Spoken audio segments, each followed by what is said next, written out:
Hello Pali users. Quick tutorial lang para sa Pali. As much as possible sana before mag-start yung WOI, pumunta muna kayo dun sa ibibigay na coordinate tapos pumunta kayo mismo sa MPROM para mas familiar kayo sa lugar. For example, dito, itong location na to is maraming kanto, itong room na to is maraming kanto. So, medyo mahirap mag-devotion dito, especially kapag naharangan siya ng mga kanto. Yan. Naka-on yung effect ko kaya makikita niyo yung layo ng devotion dun sa dinidevo niya. So, kapag kumapit na yung devo, kahit lumayo na, nakakapit pa rin siya. Pero ang problema dito, kapag na-dispel na yan, ayan, hindi ka na makakapag-devo. I mean, mapuputol yung tali ng devo, tapos wala, hindi mo na siya madedevo, yung dinidevo mo. Kaya mas maganda, nandun kayo sa location na malapit ka dun sa dinidevo mo para spammable yung devo mo. I mean, kahit maputol, dire-diretso pa rin yung spam ng devo mo. Ayan, kita nyo, kahit gumagalaw, hindi siya napuputol basta-basta. Pero, yun nga, pag na-dispel, mapuputol na yan. At importante na naka-on lagi yung defender kapag nagde-devo kayo. Importante yon. So yung kulay green na yan yung Imperium.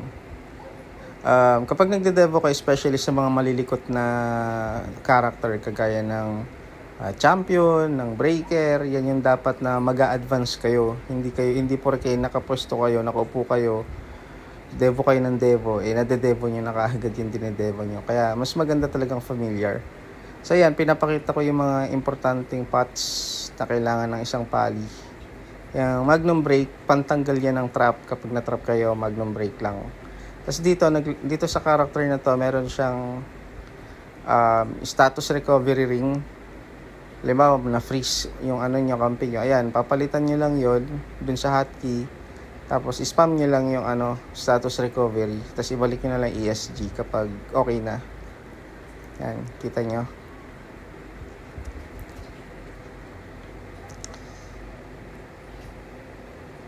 Bali yung Kirin armor na yun is holy property, tas naka-unfrozen siya para dalawa yung kasi marami din Magnus Exorcimus tsaka Holy Light sa Emperor.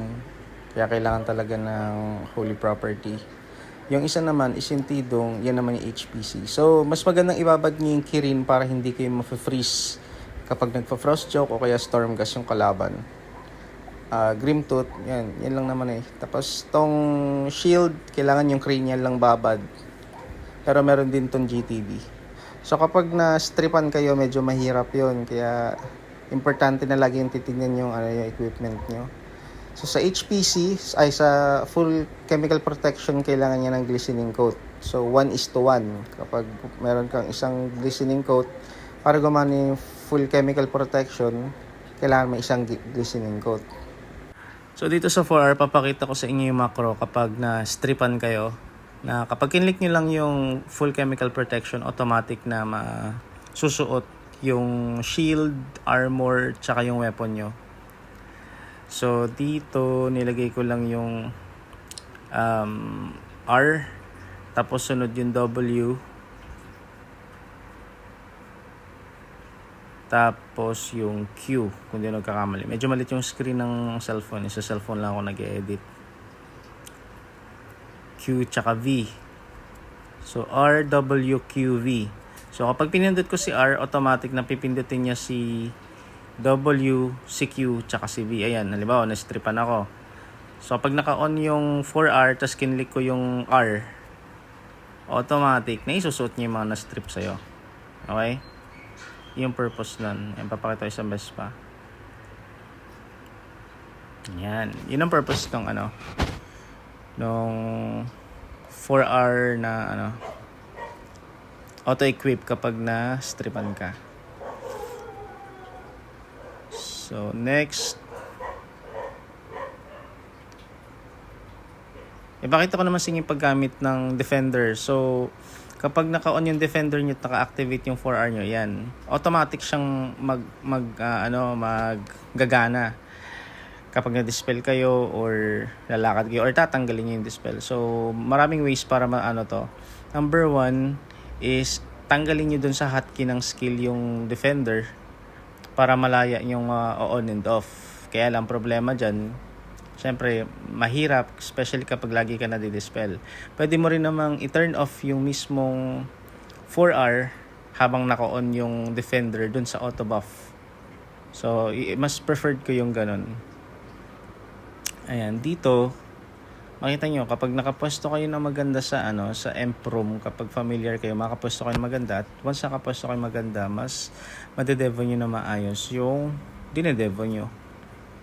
Ayan.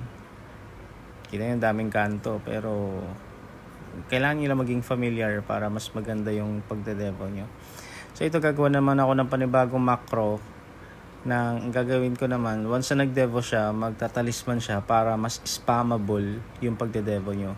So ang devo dito is F1, ang tornado talisman is M, tapos 50 milliseconds. So ganyan magiging itsura ng devo nyo. O diba? Mas mabilis. Mas mabilis siya.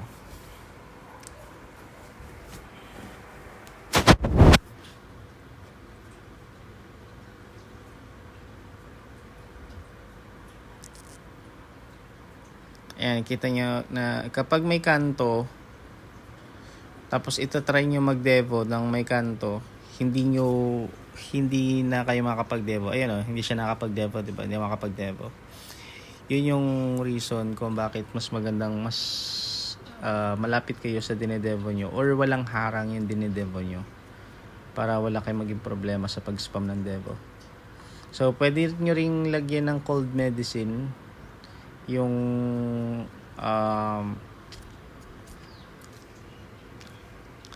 macro. So dito F1, tapos D3, tapos yung sunod yung kinong cold medicine. So kapag i-spam ako ng devo, mag-spam din siya ng talisman, tapos yung pangatlo is yung cold medicine.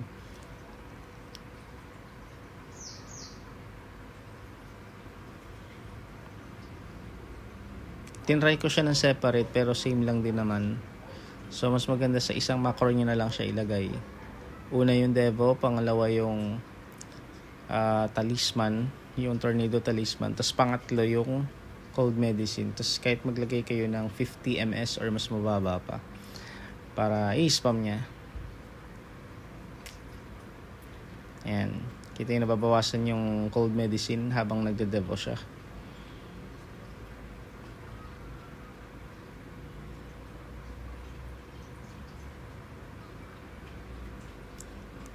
Tapos yung sight, maganda rin ang sight, especially kapag may mga stripper na tumatalon sa inyo.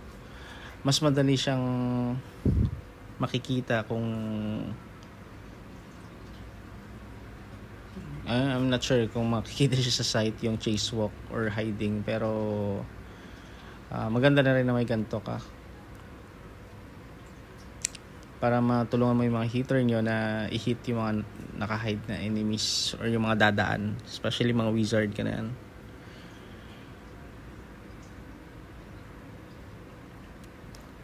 What else? So no need for YGG kasi disable yan dito sa WoE. And yun lang, thanks.